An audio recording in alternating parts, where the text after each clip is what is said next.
So you can address them to either Dr. Finkelstein or to Sherrie, if you like, or both. West of the Rockies, you're on Coast to Coast. Hi there. Hi there, George. How are you today? Good, sir. Thanks.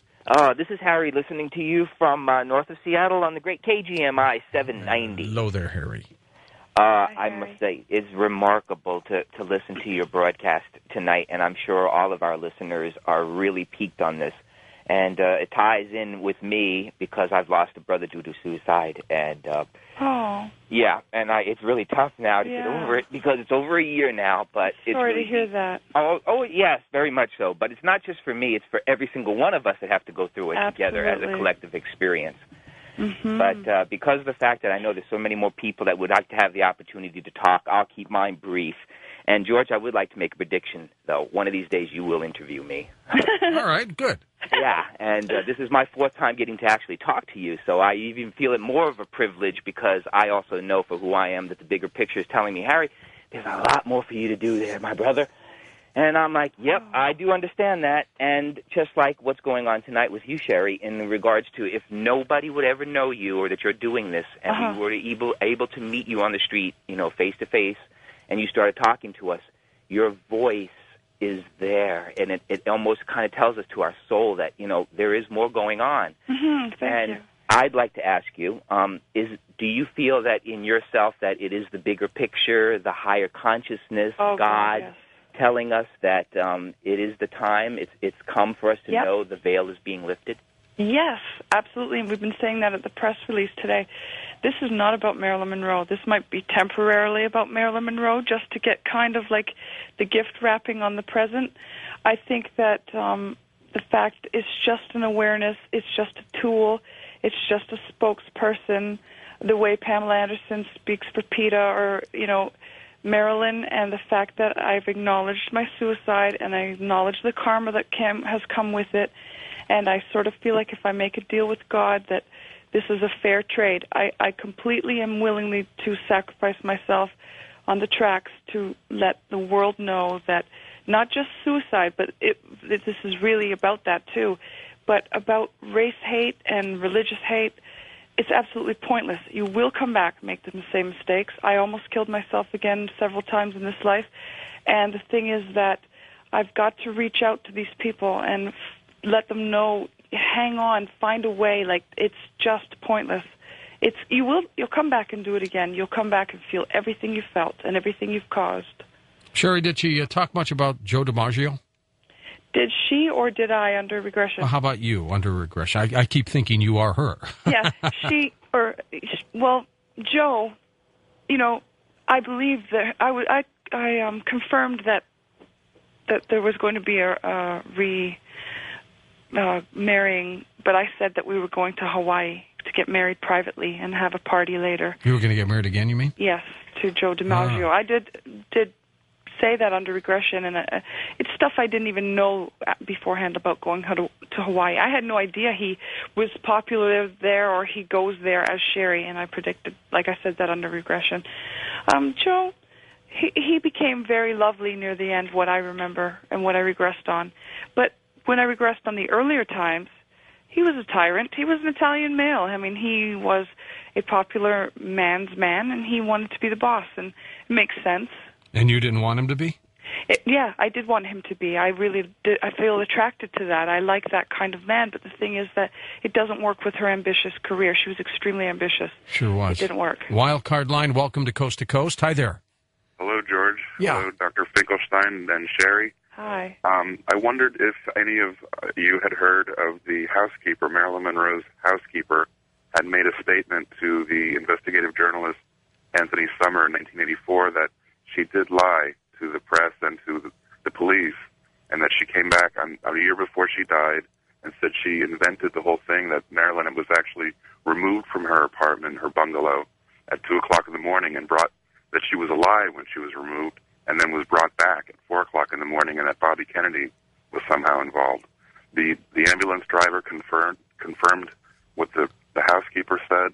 It was all written up in a book in 1984. I forgot the name of the book. It was by Anthony Summer, famous investigative journalist. Also, I wanted to know if you were, when you're under regression, if you were touching on the Akashic record, if you were tapping into that. And also, I wanted to know how to get in touch with Dr. Finkelstein, because I have a feeling that I'm a reincarnation of Beethoven's first student. That's interesting. Oh, that's so exciting. All right, who wants to handle the question about the maid? Do you want to do that, Sherrie? Sure. I feel that I regressed and Bobby was there later, and yes, there was a cover-up in the sense gathering anything that would be incriminating to the president and to Bobby. That's a fact. I believe they were there, and they were there late, and I believe they were there between 12:30 and 2:30 in the morning. But Marilyn was gone, as far as I'm concerned. What I regressed on, she was gone quite early in the evening, 9, 10 at the latest. Not even that. It was earlier. I regressed on to the fact that it was earlier because the pills were ongoing, and I've mentioned that people don't realize Marilyn lost weight. It was bad timing. She wished for it hard enough, and it's a case of when you wish for something enough, you'll get it. And she actually took a mixture of pills that they didn't combine well. So there was actually an allergic reaction as well as weight loss, and the fact that she just didn't care anymore, just rage. And Doctor, do you want to give out an email address, or can they get that from your website? Sure. It's A. Finkelstein, F, as in Frank, I-N-K-E-L-S, as in Sam, T-I-N, at pastlives.com. T-E-I-N. I think we can't hear you. Yeah, we got it. At pastlives.com? Right. Okay, very good. Then Summer's book, I guess, was called Goddess, The Secret Lives of Marilyn Monroe. And yours, Marilyn Monroe Returns, is available now, Doctor? Yes, it's available. It was released by Hampton Roads Publishing Company in May this year, and it should be in most bookstores. If not, it can be ordered, and it's available directly from the publisher as well. All right, let's go east of the Rockies. Welcome to the program. You're on Coast to Coast. Hi there. Hi, this is Jeannie from Milwaukee. Hello, Jeannie. Go ahead. Hi, George. We've corresponded, and I've often thought I never will call. It's too hard. But this is one topic that I had to call. And hello, Good. Sherrie. Hello, Dr. Finkelstein. I'm a Marilyn Monroe scholar, a poet, psychic empath, and I also specialize in past life recovery. And hearing Sherrie, I just got goosebumps. And I just really feel confirmation of this. And it's very delightful to encounter you over the phone tonight. Thank you. Yes. And you too, actually. Your voice feels very, almost familiar to me. Well, perhaps Dr. Finkelstein would like to talk with me because there's some things that privately I could say I am connected. And we can work that out offline. But I do have a question, and God, my heart is just opening up. Actually, my heart is pounding now, too, because your voice just sounds incredibly familiar to me. Geez. Well, you should hear the poem. I have a whole collection of poetry on Marilyn Monroe. Mm-hmm. Marilyn, dear, you were the mother of us all, mother of a generation, mother of the sexual revolution, the cosmic tease with a touch of sleaze. How about a question there, Jeannie? Okay, question. I believe that Marilyn Monroe had gotten pregnant and had an abortion shortly before her death, and that it's very possible it was Bobby Kennedy's child, and that afterwards she was in the throes of postpartum depression, and that this contributed to her feeling suicidal and desperate, and that it's documented that there were numerous calls to the Justice Department to reach Bobby, and he cut her off from communication. In your regression, did you look into this possibility at all, that there was a pregnancy and a possible abortion? Yeah, we did actually. We didn't see an abortion. We saw spontaneous abortion, and we did talk about a pregnancy that lasted about 7 weeks. And we did talk about the fact that there was a time that I even falsely told Jack Kennedy that I was pregnant. But as far as being pregnant to Bobby Kennedy, I didn't see that. But the thing is that sometimes when I'm not asked the things and I'm told I have selective amnesia at the time, so I'm completely numb and only hear what doctor asks me. So if he doesn't address that, and if he addresses something else, then I give an answer on that. And even if my thoughts are racing, it's so frontal, like small, like a third eye type of thing that I can't let my mind doesn't wander. He doesn't let me think of things.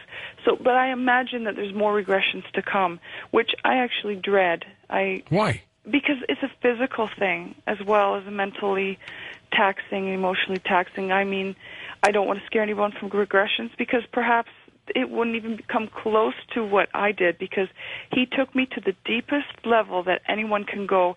It is like a truth serum. You're just sitting there like a zombie, and you're answering to, you don't even know what you're going to answer. It just pops out. Were the sessions here in L.A., or did the doctor go to Canada? The doctor came to Canada. Okay. Doctor, when you had her in a regression, what were some of the most compelling, startling things that she told you that just made you go, oh, my, oh, my? Well, as I mentioned before, the regression in November last year was extremely compelling, and I felt very touched by the emotional response that she had when I asked her questions referring to JFK, Bobby Kennedy, to how she really died, and I felt like I felt myself at one point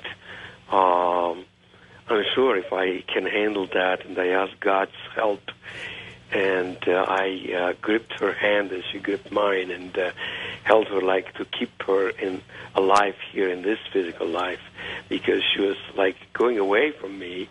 As a matter of fact, after the regression, she said herself, I don't know how I didn't die during that, but to reassure people that listen to this, in 30 years, I had many regressions that were very emotional, but I would say in very few instances I can count them on the fingers of one hand.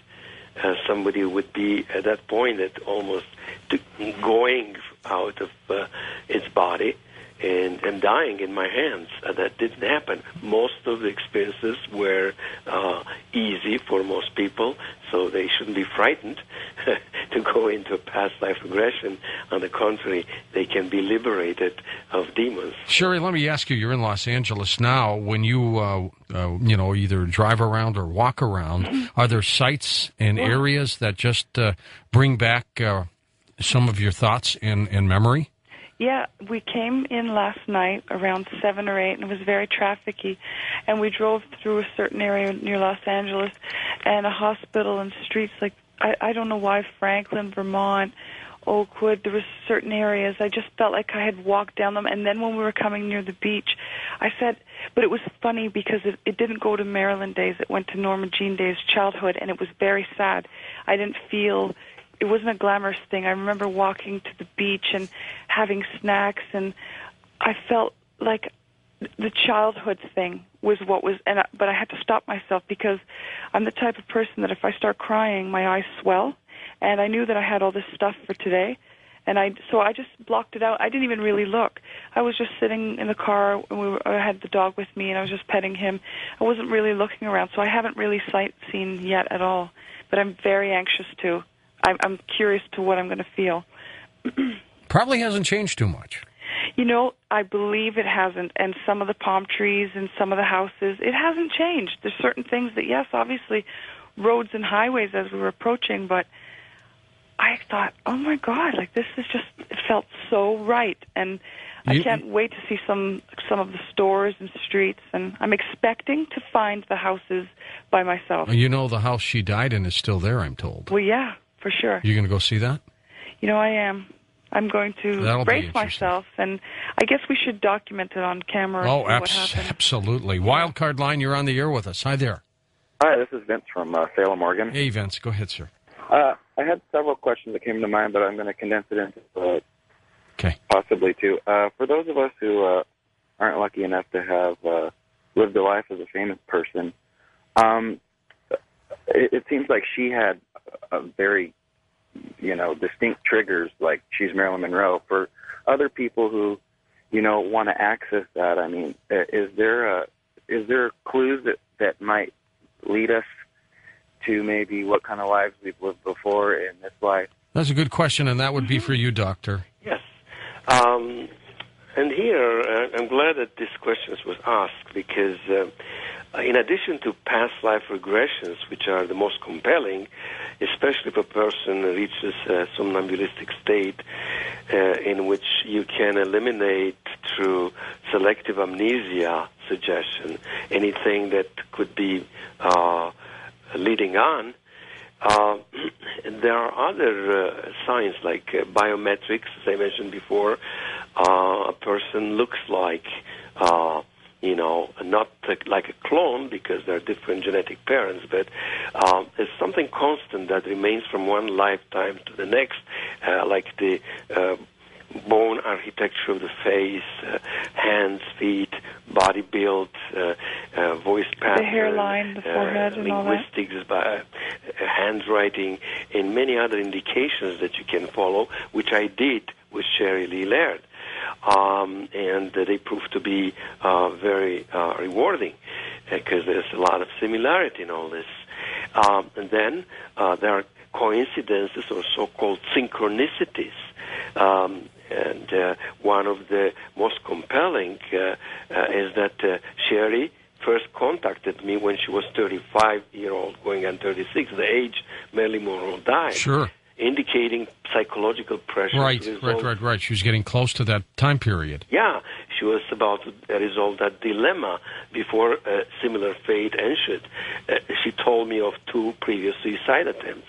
Most important, Kezia proved as the reincarnation of Gladys Monroe Baker, Marilyn's mother, and born exactly 9 months after Gladys' death. Another very interesting coincidence. Ted Jordan, a Hollywood actor that wrote a controversial book on his life with Marilyn Monroe, his love affair when they were very young.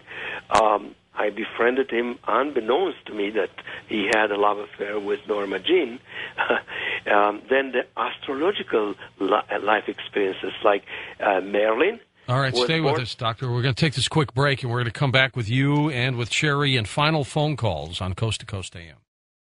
Well, it's time for our shout-out to all of you listening on your favorite radio stations across North America. Hello to you, those of you StreamLink members. Hi to you, and those first-time StreamLink members who are trying out StreamLink on the free weekend. Hello to you, Coast Riders, part of the StreamLink chat rooms. Appreciate all that you do. And then the various chat rooms throughout the country, nighthawkzone.com folks, Imaginative Worlds, the Sorcery IRC folks, Fantastic Forum Pirates. There's a group in Dallas listening on KLIF. You have your little Sunday chat. Hi to all of you, National Radio Club, Into Infinity Group, all of you. Hi, special hello. Keep on trucking.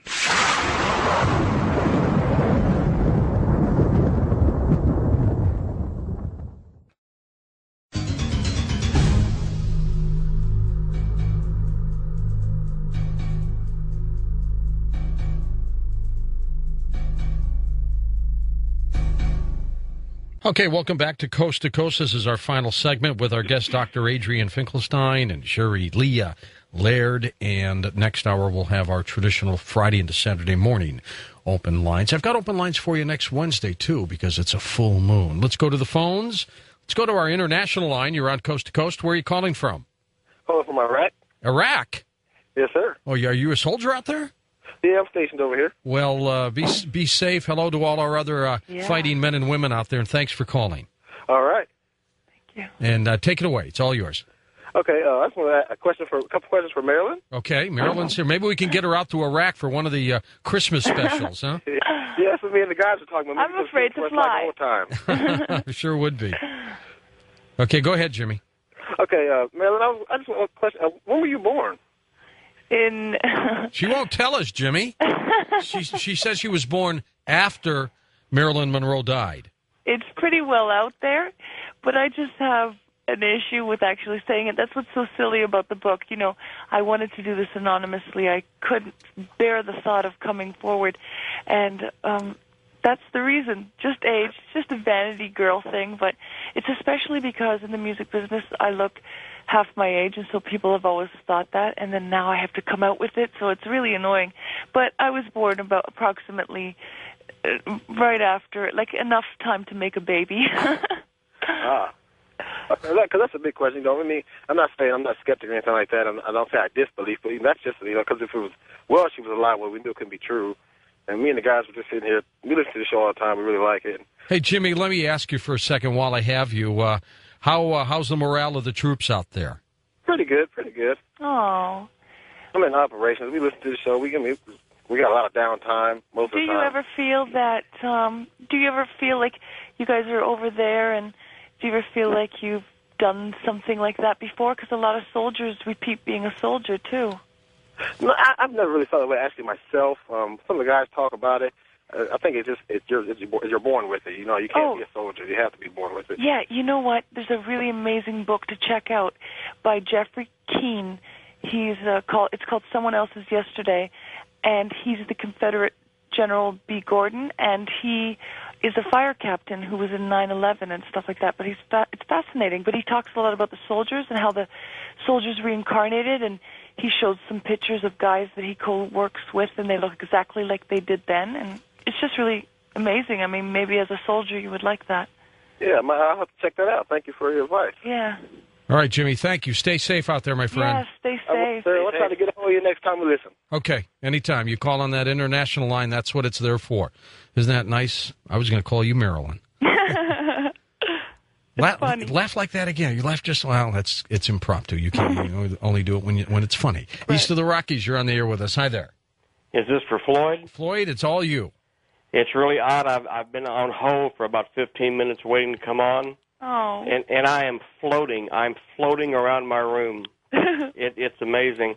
I was 12 years old in 1962, and that year I had just discovered this phenomenon called girls. You know, before that it was model airplanes and baseball, and girls came along and just smashed that aside. Yeah.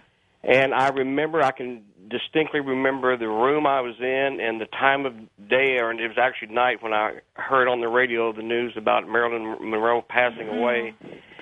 And I so sincerely said to myself, I thought to myself, you know, I thought maybe someday I'd get a chance to say hello to her. And, you know, I who would ever thought I'd get the chance. But what I was going to ask you, Marilyn, earlier in the show you mentioned something about a website. It was Aton Ra? Aton Ray. It's Kevin it's actually Aton Ra. What is that about? Well, he's a very, very famous psychic channeler, and he can predict. I mean, he can confirm your past life and tell you so much information in great detail. And what happened was we already knew by regression, but there's another doctor by the name of Walter Semke, and he wrote Return of the Revolutionaries, another fascinating book that people should check out, absolutely fabulous. And he uses Aton Ray, who is Kevin Ryerson, a great deal of the time.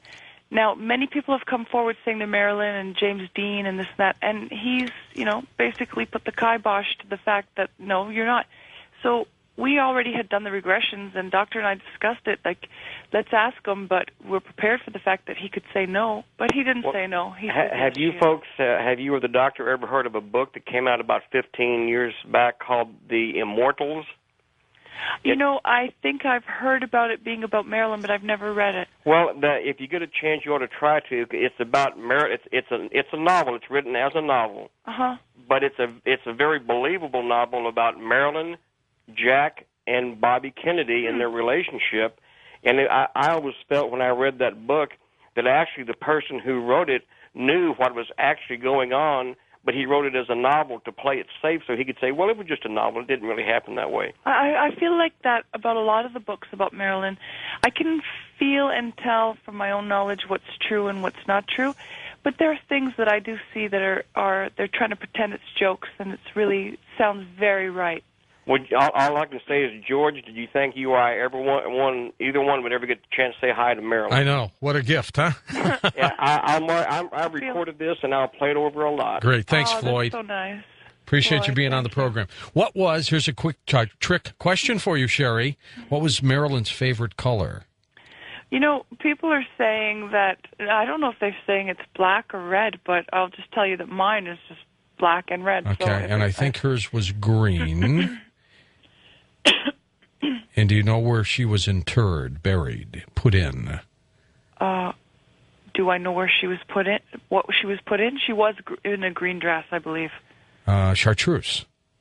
Chartreuse, is that a color? Yeah. Oh, no. And she's interred at Westwood, by the way. Yes, and you know what? One of my omen dreams that I had when I was 18, I was dreaming that I was on a bed with just white sheets, and I was there, and I was Marilyn Monroe, and I was in a mall, and I wonder why people were walking past me and not saying hello, and why they didn't recognize me. I'm Marilyn Monroe.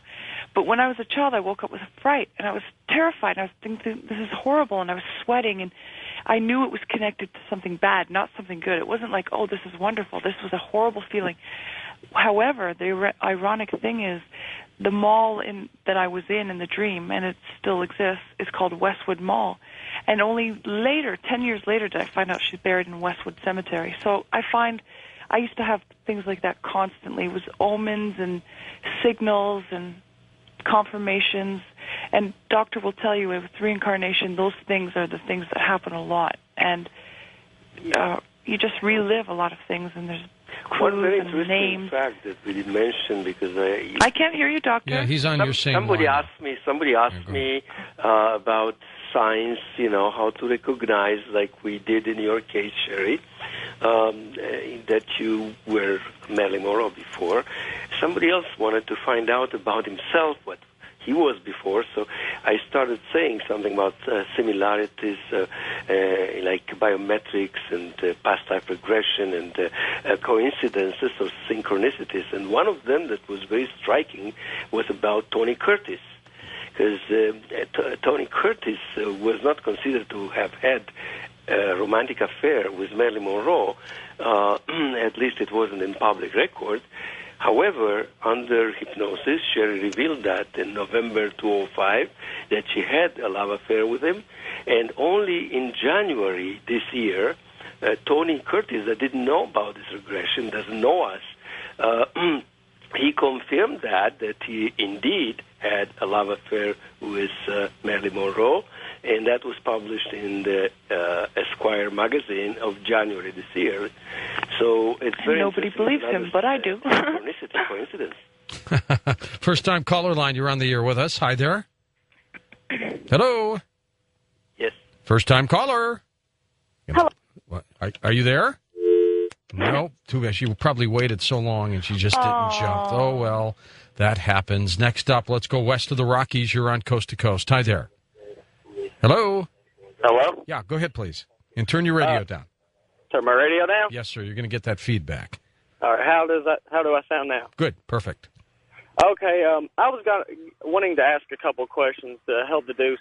A lot of people say that I remind them so much of John Lennon, and I was born just a little over a year after he was. My name's Sean. My mom had some reason to name me Sean. That's also the name of his son. Yeah. Yeah, and people say I have weird mannerisms just like him. I play the piano constantly. I'm constantly writing music, and this has been since I was a child. And I got a group of friends that are extremely close to me, just like he had friends extremely close. And I'm even attracted to Asian women, which is kind of crazy, but I guess that would be part of it. You should find out, because there are ways to find out and definitely bring you closer to that, to you acknowledging it. And you know what? It's even a comfort to know if you know the person. Like I said, here goes. When I was about to find out, I knew that this could be going either way. And I thought, I could erase 25 years of my life of thinking this, and who would I have been? But I realized that there would come a day where I have to part with it if it's not true, because I really wanted to heal. And you'll be relieved either way. I know that if you find out you were John, then you will push for it furthermore. And if you find out that you weren't, but you were close to him, it won't disappoint you, and you'll be happy to be yourself again. So it's not a bad thing to push for further more information. Okay, great, thanks. Doctor, what do most mainstream psychiatrists feel if someone goes to them and says, look, I think I might have past lives? Do they try to help them, or do they move them on? Well, usually they discard it as something unrealistic, but I would say that the American Psychiatric Association and the American Psychological Association haven't taken a stand against or pro past life regression therapy, which tells me, the way I interpret it, that both would rather stick with the old habits, and on the other hand, they feel there is a truth in reincarnation and therapy through past life regression. However, I got a lot of referrals from many physicians for past life regression. They refer to me patients. So it means that, this is what they're accustomed to do, to practice the old stuff. And new stuff is a little bit scary, my colleagues, I invited them to really take seriously the truth of reincarnation and the benefits that patients can get out of that. And you see, Sherrie and I, we worked very much on healing her soul, Marilyn Sherrie's soul. But really, our final message is to help our troubled world, giving a message of love, healing, peace, and God's joy in the world. Because after all, you see, what really is very important, I think the most important, I would be remiss in my duties as a physician if I were not to mention that the underlying theme of this work, as it has been in every past life case that I've treated, is the truth of reincarnation and what it means to our troubled world. We have each of us walked in the shoes of people of every race, nationality, creed, and gender, rich and poor, and the abuser and the abused, as we evolve our souls to the point that we realize that there is only one life, God's life, and that we only kill, maim, bomb ourselves, or the God in each of us. And the message that Marilyn Sherrie brings to the world is love yourself and each other. And in this way, heal yourself, and thus live in peace and experience God's joy. And because of the high platform that Marilyn occupies in this world, being such a celebrity like Cleopatra of our times, she can give that the message. I mean, she can reach people better than presidents. Drew, do you feel that you are doing that or can do that, Sherrie? I feel that I can only try, and the ones who need me or need doctor will respond to that. The ones that just really resist with absolutely no open-minded concept whatsoever, well, they're just on a different path at that time. Maybe they'll take longer, or maybe they'll come around, but I can promise you this is harmless. So anybody that opens their mind to it for even a brief moment, or, forgets what they were trained from a small child to believe only in an organized religion or organized